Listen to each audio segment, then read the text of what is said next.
बिस्मिल्लाहिर्रहमानिर्रहीम। आज का जो हमारा टॉपिक है जी ये है क्वेश्चन टाइप 5, जो कि रेशो के हवाले से आपको कुछ बताए थे कि किस तरह के सवाल आपको आ सकते हैं। तो उसमें ये है टाइप 5। इसमें क्या होता है कि बाज़ दफ़ा आपको एक क्वेश्चन आ सकता है जिसके अंदर आपको वो कहेगा कि ये अगर दो रेशोज़ हैं तो उसके अकॉर्डिंगली आपको वो उसकी कंबाइंड रेशो पूछ लेता है। मीन्स कि अगर वो ए और बी की रेशो दे देगा और साथ बी और सी की भी रेशो दे देगा तो उसमें से आपसे पूछेगा ए बी और सी की आप रेशो बता दीजिए, या वो उसमें 4 भी आपको आइटम दे सकता है, उससे कम भी दे सकता है। तो अब उसको कैसे कर रहा है दोनों के हिसाब से यहाँ पर एग्जाम्पल मौजूद है। तो आइए हम इसको शुरू करते हैं। अब देखिए इसके अंदर यहाँ पे जो क्वेश्चन उसने यहाँ दे रखा है, तो सबसे पहले देखते हैं कि क्या बात कर रहे हैं। वो कहते हैं some time in paper you got a question about combining two set of ratios. कि यानी क्वेश्चन आपको आ सकता है कि वो सेट देगा, रेशियो का एक सेट देगा और उनके अंदर आपको क्या करना होगा, कंबाइन करना होगा। Let's look at an example. ये कुछ एग्जाम्पल आपको दे रखी है यहाँ पे। अब इसमें हमें क्या तरीकाकार होता है, कैसे होता है, डिफरेंट मेथड्स हैं इसको कंबाइन करने के। हम सारों को देख लेते हैं जो ऑलमोस्ट कॉमनली यूज होते हैं। इसमें देखिए कि वो कहता है कि इस तरह का क्वेश्चन आएगा आपको कि इफ ए रेशो बी जो है वो 5:4 है एंड बी रेशो सी जो है वो 6:7 है, then what is the ratio, what is the A ratio B ratio C. कि अगर ए और बी की आपस में रेशो जो है वो 5:4 की हो और जबकि बी और सी की आपस की रेशो ये हो, और अगर ये एक साथ मिल जाए यानी ए बी सी अब 3 बन जाए। फॉर एग्जांपल आप यूं कंसिडर कर लें कि जो बी था वो ए के साथ भी पार्टनरशिप में था और बी जो था वो सी के साथ भी पार्टनरशिप में था। जब वो ए के साथ पार्टनरशिप में था तो उसकी ये रेशो थी ए के साथ, जब बी सी के साथ था तो उसकी ये रेशो थी। अब ये तीनों मिल गए हैं तो अब इनके आपस में रेशो क्या बनेगी, इस बेस पर अब हम इसको देखेंगे कि अब इनकी कंबाइंड रेशो जो है वो क्या बनती है। तो आइए इसको देख लेते हैं सबसे पहले। अच्छा, इसमें देखिए एक मेन चीज आपको नोट करनी है कि इसमें रिपीट कौन हो रहा है। तो अगर आप देखें तो यहाँ पे इसमें भी बी है, इसमें बी है, तो बी रिपीट हो रहा है। अब इसको हमने सेम कर देना है। पहला तरीकाकार ये है, पहला मेथड ये है कि हम इसमें इसको सेम कर देंगे। सेम वैल्यू मतलब जो यहाँ पर है वही दूसरी तरफ भी होनी चाहिए। तो उसको हम 1 टाइम लिख देंगे, बाकियों की अपनी आ जाएगी रेशो। अब देखें यहाँ पे इसकी वैल्यू सेम नहीं है बी की। यहाँ पे इसकी जो बी की वैल्यू है ए बी में यहाँ 4 है, जबकि यहाँ पर अगर बी सी में देखा जाए तो इसकी 6 है। अगर यहाँ 4 होती, यहाँ 4 होती, यहाँ 6 है तो यहाँ भी 6 होती तो फिर प्रॉब्लम नहीं था, फिर इसको रिपीटेड को हम एक बार लिख देते। लेकिन चूंकि यहाँ पे सेम नहीं है तो अब हम क्या करेंगे, इसको सेम करेंगे। एक मेथड ये है। अब हम सेम कैसे हो सकती है, उसका बेहतरीन तरीकाकार ये होता है, आप कोई भी इसे नंबर से मल्टीप्लाई कर सकते हैं कि ये वाली वैल्यू और ये वाली वैल्यू सेम हो जाए।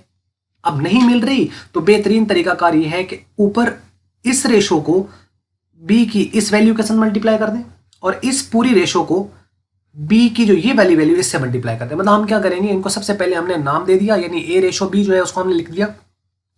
इसी तरीके से बी रेशो जो सी है उसको भी हम यहाँ पे लिख लेते हैं।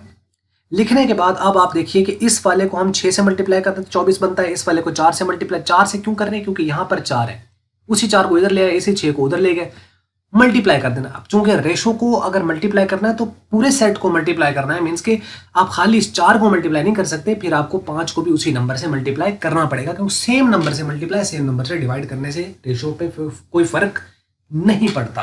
ये तो बेसिक रूल है इसका। तो हम क्या करेंगे, इस वाली रेशो को 6 से मल्टीप्लाई कर देंगे तो ये कितना बन जाएगा, ए रेशो बी। दोबारा से जब ये हम इसको करेंगे तो 5 6 30 और 5 और 6 के साथ हम कर रहे हैं तो 6 5 30 और 6 4 24। तो ये यहाँ पे 6 से मल्टीप्लाई कर दिया हमने इक्वेशन 1 को, तो ये आपके पास ही आ गई। ये रेशो बी यानी 30 24 की होगी। अब मल्टीप्लाई कर दें इस वाली रेशो को 4 से। जब हम 4 से करेंगे बी और सी को तो क्या होगा कि इसको हम 4 से मल्टीप्लाई करेंगे तो 4 6 24, जबकि इसको 4 से करेंगे तो 4 7 28। अब अगर आप गौर करें तो ये भी 24 हो गया, अब ये भी 24, ये एक बार लिखा जाएगा। तो रेशो जब ए बी सी की बनेगी तो आप ए की रेशो कितनी है यहाँ पर 30, वो लिख लिया। बी की यहाँ पे भी 24, यहाँ पे भी 24, उसको आप कॉमनली एक बार लिखेंगे। और सी की रेशो जो है यहाँ से हम ले लेंगे, वो 28 है तो ये बन जाएगी 30 24 और 28 की रेशो। अब इसको आप सिंप्लीफाई करना चाहें तो आप सिंप्लीफाई कर सकते हैं। मजीद इसको हम डिवाइड कर देंगे 2 पर, ये 15 बन जाएगा, ये 12 बन जाएगा, ये 14 बन जाएगा। अब ये डिवाइड नहीं होता क्योंकि ये 2 पे होता है, ये 3 पे होता है, ये 2 पे भी होता है, 3 पे भी होता है, मीन्स कि कॉमनली किसी नंबर पे डिवाइड नहीं होते। तो ये इसकी सिंप्लीफाइड फॉर्म है 15:12:14। तो ये रेशो इन तीनों की आपस में होगी। ये है एक मेथड। जो दूसरा मेथड है, इसके ऊपर आगे इसी कंबाइंड रेशो के ऊपर क्वेश्चन जो है ना, वो जब आप प्रोपोर्शन करेंगे तो वहां पे एक प्रोपोर्शन है कॉन्टिन्यूड प्रोपोर्शन, उसके क्वेश्चन इसी के ऊपर है, तो हमें इनको करना होता है, तो वहां पे भी हम इंशाल्लाह देखेंगे इनको। अच्छा, ये देखिए अल्टरनेटिव इसका मेथड क्या है। आपने सबसे पहले ए बी सी ऐसे ही लिख लेना है। अब जो ए और बी की जो रेशो है, ये सबसे आसान तरीका यही है और यही ज्यादातर अडॉप्ट किया जाता है। ए और बी की जो रेशो है जो उसने दे रखी है, वो आपने ए के नीचे ए की रेशो और बी के नीचे बी की रेशो लिख लेनी है, यानी 5:4 रेशो ये लिख लेनी है। कहाँ से मिली हमें? उसने ऑब्वियसली दे रखी है ए बी की रेशो 5:4 की है, तो हमने ये 5:4 की रेशो लिख दी। आगे बी और सी की रेशो है, वो है 6:7 की, तो हम इसको अभी आप जो हाईलाइट हुआ इसको आप इग्नोर कर दीजिए, खाली आप समझें कि ये वैल्यूज है, ये लिख दी। अब इसके नीचे बी रिपीट हो रहा है ना, तो उसी बी के नीचे लिख देना है 6 और सी के नीचे जो है वो 7 आ जाएगा। मतलब पहली आपने यहां लिख दी, दूसरी ये यहां लिख दी, ये लिख लिया। अब यहां आपको अभी तो नजर आ रहा है ये कि 4 और ये 6, ये जो हाईलाइट हुआ है ना, इसको आप समझें कि यहां पे कुछ भी नहीं है, यानी यहां पे कुछ नहीं है, और जो ये 6 है यहां पे भी कुछ नहीं है।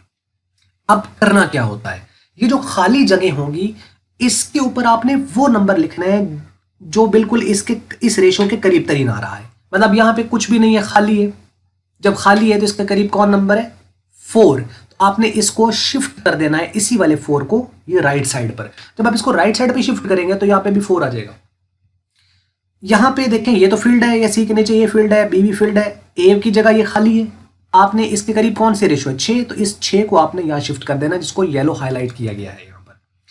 तो ये आपको नजर आ रहा होगा स्क्रीन के ऊपर, क्योंकि जो ये पॉइंटर है ये भी येलो में ही है, तो एनी हाउ पता चल रहा होगा, मीन्स कि ये खाली जगहों पर हमने इनको उन वैल्यूज को शिफ्ट कर दी। अब क्या करना है? अब इनको सिंपली इसको मल्टीप्लाई कर दें, बी की इस वाली को मल्टीप्लाई कर दें ऊपर नीचे, और ये 4 और 7 को मल्टीप्लाई कर दें। तो जब 5 और 6 को मल्टीप्लाई करेंगे तो 5 6 30 आ जाएगा, 4 6 24 आ जाएगा, एंड 4 7 28 आ जाएगा।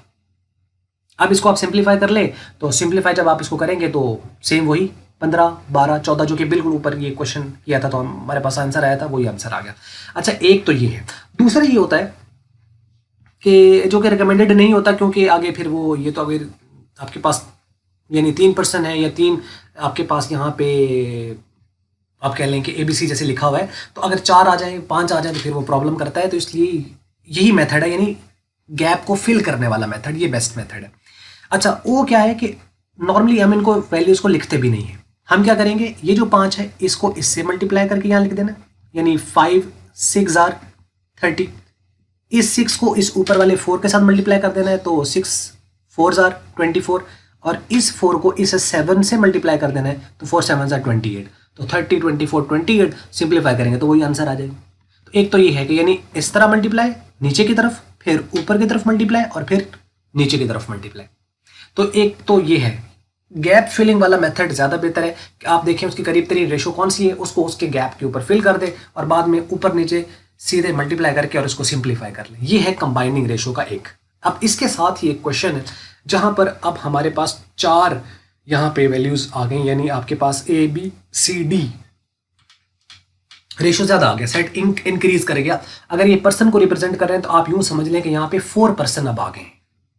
अब इसमें रिपीटनेस किस किस की कहां पर क्या है वो हम देखते हैं। यहाँ पे देखें A और B की रेशो है 3 5 की, BC की जो रेशो है वो 4 3 की। अब इसमें देखें B रिपीट हो रहा है, इनमें B रिपीट हो रहा है, जबकि वो कहते हैं C और D की जो है आपस में वो ये है, जबकि आपको रिक्वायरमेंट वो पूछ रहा है कि ABCD आप फाइंड करें। इसमें अगर आप लास्ट में देखें तो ये यहाँ पे जो C था ये अगले वाले के साथ रिपीट हो रहा है, यानी इसमें B भी रिपीट हो रहा है और C भी रिपीट हो रहा है। इसे चेन होता है ना, यानी चेन बन जाती है एक तरह की, कंटिन्यू करते हैं एक दूसरे के साथ। तो ये प्रोपोर्शन में भी इसीलिए यूज होता है, और इसी वजह से उस प्रोपोर्शन को हम कंटिन्यूड प्रोपोर्शन कहते हैं। 1.2 एक्सरसाइज के अंदर हम इंशाल्लाह इसके क्वेश्चन भी करेंगे, काफी हेल्पफुल रहेगा वहां पर। अच्छा, अभी हम भी देखें, सबसे पहले हमने ऊपर लिख देना है जो वो उसकी रिक्वायरमेंट है, सबसे पहले तो वो लिख दें A ratio B ratio C ratio D, ये लिख लिया। अब इसमें A रेशो B जो है उसकी वैल्यू लिख दें। A के नीचे 3 आ जाएगा और B की कितनी है 5, तो ये 5 आ जाएगा, ये लिख लिया। उसके बाद B और C की है वो 4 3 है, तो B के नीचे आएंगे, यहाँ 4 लिख देंगे B में और C में ये 3 लिख दिया। फिर उसके बाद C D की है जो कि 5 7 की है, तो अब इसके नीचे फिर नीचे आएंगे, यहाँ 5 लिख देंगे और D के नीचे 7 लिख देंगे। ये जो येलो हाईलाइट हुए हैं ये वाले नंबर्स, ये अभी समझे कि गैप है यहाँ पर। अब वही तरीकाकार है। सबसे पहले चलिए हम इस पूरी रो को देखते हैं। इस पे देखें यहाँ 3 है, यहाँ 5 है, तो इस 5 के साथ यहाँ पे भी गैप है और यहाँ पे भी गैप है, तो कौन सा शिफ्ट होगा नंबर? यही 5 इस C की जगह शिफ्ट हो जाएगा, D की जगह शिफ्ट हो जाएगा, तो ये 5 यहाँ पे भी आ गया और D की जगह भी 5 आ गया।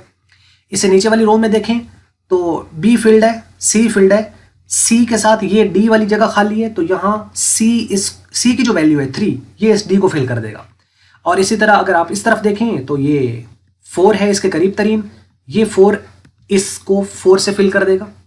इसे नीचे देखें तो ये D फिल है 7, 5 पे ये C फिल है, B और A खाली हैं, तो B के करीब कौन सा है? C। इसकी वैल्यू कितनी है 5, तो इस 5 को आप B की जगह शिफ्ट कर देंगे और यही 5 आप इस A की जगह शिफ्ट कर देंगे, क्योंकि इसके करीब ये है और यही वैल्यू यहाँ शिफ्ट हो जाएगी। अब क्या करना है? 3 मल्टीप्लाई 4 मल्टीप्लाई 5, तो 5 4 20, 23 60, तो 60 आ गया। इसी तरीके से आप अगर इसको देखें तो 5 5 25, 25 4 100, ये आ जाएगा। इसी तरीके से 5 5 25, 25 3 75। इसी तरीके से 7 3 7 5 35 एंड 35 3 105, तो ये आपके पास आ जाएगा। अब इसको अगर आप सिंप्लीफाई करें तो आप इसमें यहाँ पे देख सकते हैं कि ये डिवाइड हो जाता है वैल्यू। अब ये 5 पे डिवाइड हो जाती है सारी वैल्यू, तो 5 पे इसको डिवाइड करें 12 आ जाएगा, इसको 5 पे डिवाइड किया 20, इसको 5 पे डिवाइड किया 15, इसको 5 पे डिवाइड किया तो 21। तो ABCD की जो रेशो है वो 12 20 15 और 21 की रेशो आ जाएगी। तो ये है कंबाइंड रेशो या कंबाइनिंग रेशो। तो कैसे कंबाइन करते हैं ये इसका तरीकाकार है। उम्मीद करते हैं आपको ये बात समझ लगी होगी। अब इसमें जिस बेस्ट फॉर्म में मैं इसको समझा सकता था मैंने अपनी तरफ से कोशिश की। अगर आपने ध्यान से सुन लिए तो अब आप इसको ऑब्वियसली कोई किसी तरह का भी क्वेश्चन आ जाए, चाहे वो फॉर एग्जांपल अगर पर्सन है, जो भी कोई क्वांटिटी है, वो चाहे 3 क्वांटिटीज़ हों या 4 हों 5 हों, आप इसको इसी मेथड से आप उसको कर सकते हैं। तो ये हो गया जी यहाँ तक, और बस ये थी इसकी क्वेश्चन टाइप 5। और क्वेश्चन अब हमारे ख़त्म हो गया। इसके बाद अब इसकी एक्सरसाइज है, वो अब इन्हीं क्वेश्चंस के ऊपर बेस कर रही है जिसको आपको सॉल्व करना है, और नेक्स्ट लेक्चर्स के अंदर है। बस ये थी वीडियो। अगर आपको मल्टीप्लियर की वीडियो अच्छी लगी तो उसको आप लाइक कर लें, शेयर कर लें दूसरों के साथ। अगर आपको अच्छी नहीं लगी तो उसको आप कर दें डिसलाइक, और कमेंट्स में ज़रूर बताइए कि इसको मज़ीद हम इंप्रूव कैसे करें। वीडियो देखने का बहुत शुक्रिया।